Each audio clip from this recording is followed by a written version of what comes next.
my career, I've worked in beauty, I've worked in pharmacy, I've worked in gambling, and it's a natural segue to go to tradies. About 91% of transactions are through our loyalty customers, 100% online, but 91% overall. And that means that we know exactly who they are, everything about them, and can target them one-on-one like never before. This is the time to go out and strike. This is the time to be aggressive and to win market share. Welcome to Add to Cart, Australia's leading e-commerce podcast that express delivers all you need to know in the fast-moving world of online retail. Here's your host, Bushy.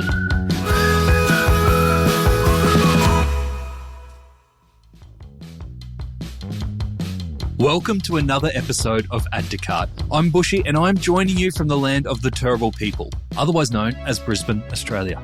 On Add to Cart, we welcome everyone to share and listen to e-commerce stories. The more diverse, the better. I want to especially welcome the traditional owners and the original storytellers of the land that we are on, our Indigenous and Torres Strait Islander listeners, to join us in our e-commerce conversations and our community. Coming to you today from another live event. We're on a bit of a roll with our live events and we love bringing our conversations into a packed room. It's much more fun than being the Lone Ranger in my studio. This time we are in Melbourne at Emarsys Power to the Marketer event. Now, Power to the Marketer is a global event and this year's theme was elevating the art and science of marketing. It was a full day jam-packed with presentations and conversations around customer and loyalty. My guest today is Darren Gunton, GM of Marketing and E-commerce at Total Tools, Australia's largest independent professional tools retailer with 81 franchise stores and doing over $1 billion in revenue. $1 billion. In this chat, Darren channels his customer, the tradie, swear words and all, just a heads up if you've got kids with you. He shares how he is pushing the boundaries of hyper-personalisation with loyalty programs that services the 1.9 million tradies that Total Tools has on its database. Total Tools is one of Emarsys' long-standing and proudest customers. He also shares how a fail-first mentality is his mode of choice and how he goes face-to-face with his customers, sometimes with shitty results. It will all make sense in the chat, I promise. But there's also a truckload of loyalty tips and a passion for the customer. I always love these chats, much more than the prim and proper ones. We're going to kick off our chat with Darren and then close with some takeaways with EMarsys Will Wilson, who is the Regional Vice President of Sales for A Pac and Japan and was also the host with the most on the day. So, thanks to Emarsys, here's our live chat with Darren Gunton, GM of Marketing and E-commerce at Total Tools. Okay, so fun fact, every Monday morning I start my week with a very specific ritual. That ritual is to look at the latest episode of Add to Cart with Nathan Bush. If you are in e-commerce or retail in Australia, you should absolutely pull out your iPhone right now, search for Add to Cart with Nathan Bush and hit subscribe because it is a really fantastic insight into the leaders in our region and what they're doing in our space. So we have a very big treat today. We are doing a live recording of the Add to Cart podcast with Nathan Bush, who has a special guest, one of our very strong advocates, Darren from Total Tools. So I'm not going to stand in the way of the last session. I'm going to introduce Nathan and Darren to the stage. Thank you, Will. I feel like we need a podcast just to learn more about your routine. I'm curious. We've learned a lot about you today. So from McDonald's to the gym you're joining, you're a riddle to me. So we are recording this and broadcasting, so that doesn't mean you can't heckle. We're okay with heckling. It's probably more of a warning for you, Darren, as a publicly listed company. I'm used to a bit of heckling, so I'm fine with that. All right, let's kick off with a question that will probably dictate where we go in our chat today. So we've had a full day of learning about customers, loyalty. What is the one takeaway that you will take away from today and use at Total Tools, or the one thing that you want to call bullshit on? Yeah, I think one of the things, there's probably two kind of key kind of takeouts for me. One is just the authenticity of all the presentations today and having it all come from an honest, truthful place and some sort of really actionable things that we can take away from this. I think it's really good. There are lots of little things that you can take away. And I don't want to call bullshit on another company or anything, but I was at a big competitor, I suppose, overseas, and it was just all marketing bullshit, buzzwords all day and nothing practical. And it just seemed like Australia is so far ahead of where the world is at the moment in loyalty and this space. The other big thing which I thought was really cool, being a Gen Xer, is the gender equality thing that was spoken about and how females have caught up from the pay gap. And I think that's, catching up nearly there. So that really makes me happy personally. So I thought that was a really cool takeout. Yeah, and Simon's presentation was amazing. Yeah, it was great, wasn't it? It was really cool. I've been on my phone deep diving into his content. It's been awesome. But from a total tools perspective, when you looked at all those different demographics, could you easily work out where your customer sits? Oh, hell yeah. It's so funny because I've just been doing a whole lot of deep dive analysis into our customer and looking at our customer over the last month or so, just because we're coming into budget season, we're coming into planning for next year. Where do we need to shift and pivot? What do we need to do for the future? And, a couple of big key takeouts from that was, one is that our existing customer base, which is mainly the 26-year older group, mainly males because they're tradies. Yep. They're tradies and we've got a bit of a gender equality issue there. But they've shifted in their communications patterns. If I look at 6 years ago or throughout my career, modern retail was all about catalogue, radio, TV, all those things. And I grew up making TV ads, making radio ads, doing model shoots when I was in beauty and all those sort of things on a day in, day out, catalogues, churning them out. And just seeing the shift over, the last bit of research I've been looking at, it's all email, it's all website that's driving everything to the point where I'm spending millions and millions and millions of dollars still on catalogue, but a lot less, and still on radio. Do I just ditch them? What's the point? Social media's jumped right up. We do a lot there, but looking at that under 26, and it was just kind of mirrored in some of the research today, going, yeah, that's exactly what we're focusing on next. And it was really insightful to see. I've heard from Bernard Salt, which is actually from the same group about a month ago, so really mirrored some of that stuff as well. But it's fascinating to see where those people are changing and how to target those groups. And so considering that whole mix, because you do go across e-commerce, loyalty, advertising as the GM, where are you putting most of your investment? Yeah, so I think it's where do I reinvest? Where our time and energy is going into is, say, the customer. And the customer will shop wherever the hell they want to shop. And that will change over time. So one of the things I've found over the last 5 years in particular, that e-commerce, and if you take e-commerce out of it, website is the number one driver of visitation to stores. So the bricks and mortar is being driven by the website, whether they shop through the e-commerce part or whether they're researching and then going into store to purchase or click and collect or whatever, it's really getting that channel right. To then activate that behind the scenes is the loyalty proposition. We now have about 91% of transactions through our loyalty customers, 100% online, but 91% overall. And that means that we know exactly who they are, everything about them, and can target them one-on-one like never before, whether it's on the website or through email marketing or through SMS or any of the other channels. Am I right in reading that you're doing over $1 billion in sales at the moment? We are. It was funny when I started, we weren't doing anywhere near that. It was a couple hundred.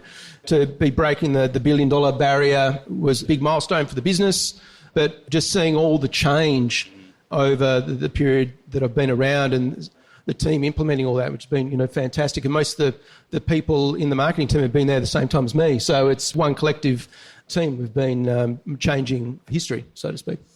And so on a scale then, those numbers that you said, around 91% of those transactions in store being identifiable, 100% online, what mechanisms or processes have you put in place to get those numbers so high? So we did a lot of things. When I first came on board, and Elise, our head of group loyalty as well, was involved as well, we changed the loyalty proposition. So the proposition was terrible and we needed to make it fit with our consumer. And our tradies, they're pretty down to earth. and you need to have a program that focuses on leveraging them to come back. There wasn't the proper methodologies, there wasn't the proper KPIs of frequency to get them back in. There was none of that. And we had to change the whole fundamentals of the program so it worked to be able to leverage them to get them back. And then we also had to engage the stores. We're franchise-based. So we had to win the hearts and minds of all the individual store managers, franchisees, those people to sell the sizzle and build the sausage as well. It's funny that you talk about sausage sizzles and loyalty because we're getting into competitor territory there, aren't we? Yeah, we sure are. Yeah. And we do a lot of sausage sizzles as well as, it's probably alluding to one of our big competitors, which is Bunnings. And probably the big kind of point of difference between us and Bunnings is if you're a tradie and you go into Bunnings, you've got a very limited range of tools. You go into us, compared to Bunnings, we've got a massive range. We're about a third of the size of a Bunnings and dedicated to just tools. So I grew up on tools. My dad had a building business from 6 years old. I was handing tools to my dad. Over my career, I've worked in beauty. I've worked in pharmacy. I've worked in gambling. And it's a natural segue to go to tradies. But yeah, so it was a really good segue. So, when we're talking to our customer there, they want that range. Surety on price, surety on trip assurity, so the product will be there when they get it. Because when they're buying for a need. So it's not like they're going, I really wouldn't like that angle grinder, mate. It's like, I've just broken my angle grinder. I need one now because I'm doing a job. So they need to get one. So that's how they operate. So it's not like, I'll add this too. I'd love to get one of those. No, it's they need it right now. So that's a lot of what we think about too, is how do we get in the shoes of our customers and think like our customer. From a loyalty perspective, you've obviously got a really clear loyalty proposition there with the 3-tiered program. Can you explain to us how that came about and how you got to the point of knowing that they were the right tiers that would appeal to that audience that you described? Yeah, so we did a lot of research, and firstly, the proposition when we changed it needed to be driven by how do we leverage the customer to come back. A lot of people don't think through loyalty. They go, I need a loyalty program, I'll put one in. They don't think through why. And why do you need one? How does your customer shop? What do you need to do to leverage them to come back in? What are the leverage points to get them back in? So we looked at that really extensively. We looked at the frequency of visits and then modelled our tiering structure based on that and then leveraged up the top tier. So the top tier gets double points. They get a whole lot of added soft and hard benefits to make them aspire to get to that. And once they're there, we've got those leverage of points sitting in their bucket. They go, I've got to come back and use them. I prefer to use it. And I don't want to give that money away, so I'll keep shopping at the same spot, which works a treat. One of the funniest things was actually working out what they were called. We had these funny names. We can call it Diamond Blade, or, we can, this is really cool. We are so smart. Look at these things. We went back to a customer and like, no, that's too different. Can you use bronze, silver and gold? We're like, okay, yeah, we can do that. So, it's really understanding your customers and how to leverage them. Yeah. What are some ways that you're using data at the moment that might surprise people? It might even go beyond marketing in terms of intelligence about your customers and the propositions that you put forward as a business? Oh, man, after every single transaction, we asked them about why they shopped, what was the reason for their purchase. We asked them what channel influenced their purchase, so we know exactly with every promo, everything we've done, everything they've bought, what's influencing that. Every single decision we make is based on customer feedback. So, we do the most amazing stuff all the time and ask them the questions on the drop of a hat. I remember I was working at a large auto retailer here in Australia, and we were trying to work out our loyalty program at that time, what offers, what cashbacks, all that sort of stuff. And this had gone through multiple meetings and multiple focus groups and et cetera, and we were trying to work it out. We couldn't figure it. And I was sitting next to the CRM manager one day, and he was like, why don't we just call our top 5 customers and ask them what they think? We got the answer like that. So is it the same for you? Is that even though you've got these millions of records and you could crunch numbers till the cows come home, that picking up the phone is sometimes the best way to get those insights? Yeah, so a classic example of that for me is we have these things called VIP nights for our customers twice a year, and every single store does a massive event, and we put on a barbecue, we bring pizza in, we've got grog there, so they have a beer and they chat with mates, and we've got a deal on, we've got all the reps in there. So it's great. It's a really good microcosm of our customer base where we get a big concentration twice a year. I work at a lot of them on the microphone doing competitions and random funny shit and just talk to customers. So one of the insights I was pulling out from our data was that looking at our trades and who was buying what was looking at the people that were buying automotive tools, and it wasn't mechanics. And I was like, what's going on here? And then looking at the people buying them, the biggest group buying mechanics was actually carpenters. I was like, that just does not make sense. What's going on here? So I worked in a store and I saw some people in that automotive area looking at tools. And I asked one who was looking at a big toolbox to go, so are you a mechanic? And he's like, nah, I'm a carpenter.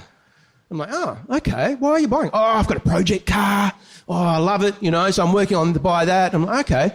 And then I talked to another guy and he was just looking at individual hand tools in the automotive area. And I go, so are you a carpenter? He goes, no, I'm a mechanic. I go, well, why aren't you buying the big kits? He goes, man, what I do is I buy replacement small bits where I have to get into an awkward area. So what I do is I cut it with a grinder, weld it at a weird angle, and then I've got this toolbox called Frankenstein's Toolbox. And that's where all my tools, and that's when I come to Total Tools, I just buy my replacement bits here, and that's how it all works. And I'm like, oh my God. So I wouldn't have got that insight without, first using the data, the secondary source of data, and then actually getting the primary data by doing that qualitative, actually standing and talking to people. Yep. And do you have a process within your team that encourages your team to go out and meet customers in person beyond those nights? Yeah, so those events, the whole team goes out. So we all work, whether on the barbecue or somewhere out there, so we can actually spend time with the customer as well. But we also, we get that immersive bit through that, but we also have exceptional, voracious A/B testing and trialling and using data and seeing what's going on and putting out surveys and stuff throughout the whole team. So it's kind of like we have a sort of fail fast mentality. Yep. And so we just get it out there, hack it together, try it. If it works, keep it going. If it doesn't work, stop it, learn. How can we change? But all based on that customer data. Yep. What can we learn out of that? And what we learn doesn't work is just as valuable as what we work does work. Have you got any examples of what hasn't worked? So some great classic examples of that. One was, and this is kind of a bit probably contentious one.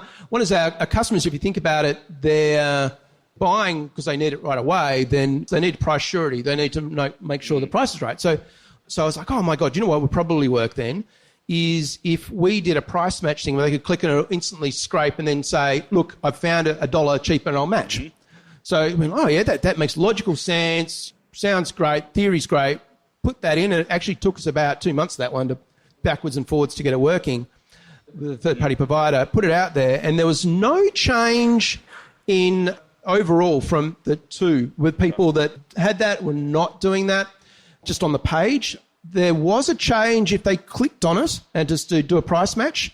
Only 2 actually had the price different, so that was a bit of a waste. Yeah. But people clicking on the pop-up to say, you can check this. Yeah. Do you want to check? Actually gave about a 5% uplift. But the cost on actually doing that as an ongoing service through a third party didn't equate to the returns. We're like, don't need to do that, but we can actually replicate that ourselves because we don't actually need to do anything other than saying we will price match as a pop-up. So, yeah, that's something we did. Well, and now you've done it, is that the conversation stops internally and go, we've got the data on it, we can prove that, yes, it didn't work, and we can move on with our lives. It's always good to retest too. Like, we always come back to things that it either didn't work or did work and go, just because it didn't work 2 years ago doesn't mean it won't work today, or just because we did work 2 years ago and we're still doing it, we need to test that it still works. Otherwise, you're doing something that's not working, which is even worse. Mm.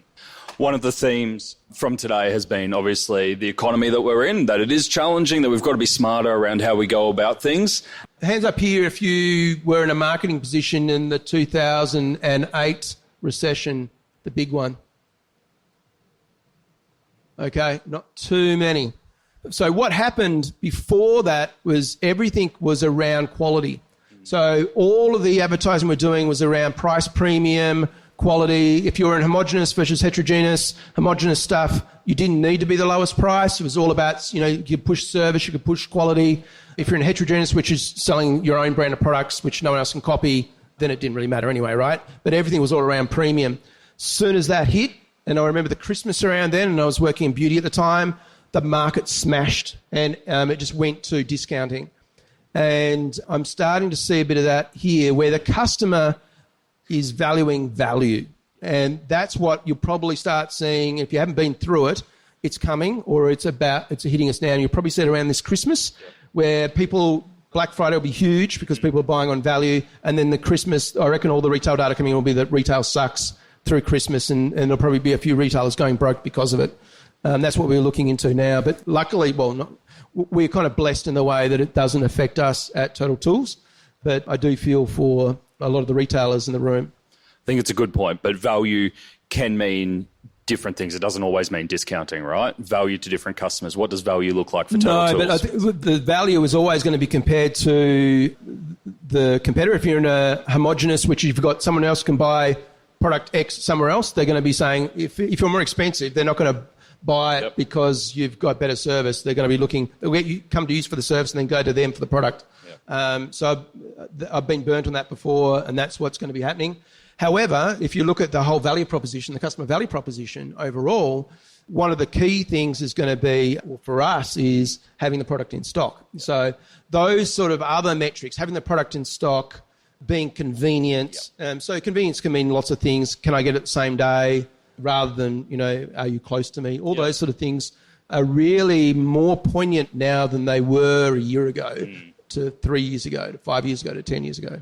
And I think from your demonstration of how well you know your customer, that your customer needs it for that job, needs to get in, get out, kind of knows what they're talking about, might need a little bit of steering here and there, is very different to, say, those in the beauty industry who might want to engage and really learn and be more involved. So I think that comes from the base, is understanding that customer first. Yeah, that's right. But I think we all kind of freaked out when Amazon came to the market, and then we all had a sigh of relief when it didn't do anything. And then now they're coming back with a vengeance. And it's going to be about that convenience because... And you see a lot of competitors that were really big in that sort of space are now being eaten from them by the fact that you can order it and get it same day.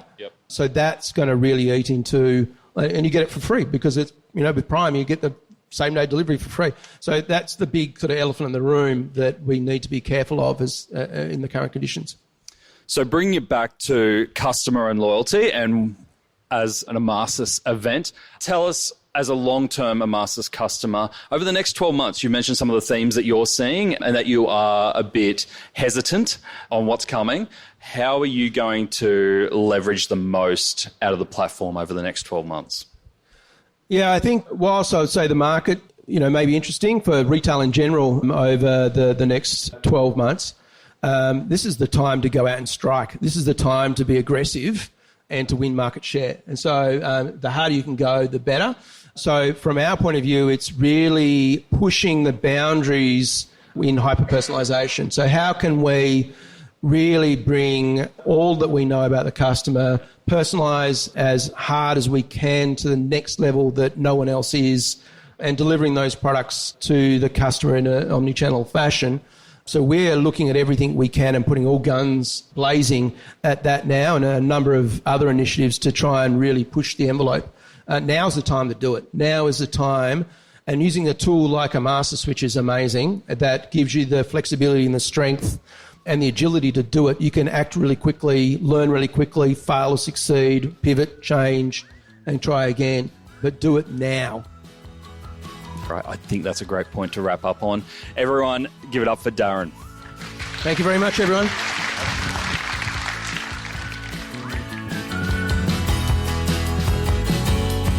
There we go, Will. That was a great chat with Darren. Now, you were MC for the whole day. Power to the marketer. How was that for you? It was full on. It was an amazing day, kind of action-packed with all of the customers and guests and partners that were in the room. It was a big high, and I think Darren really ended the day very nicely with his energy. I think there was plenty of energy there. There's no doubt about that. So for those who may not have been in the room, Will, can you just give everyone a bit of a brief overview? Because Darren was one part of a whole day's worth of content. Can you give everyone a little bit of an overview on what Power to the Marketer was?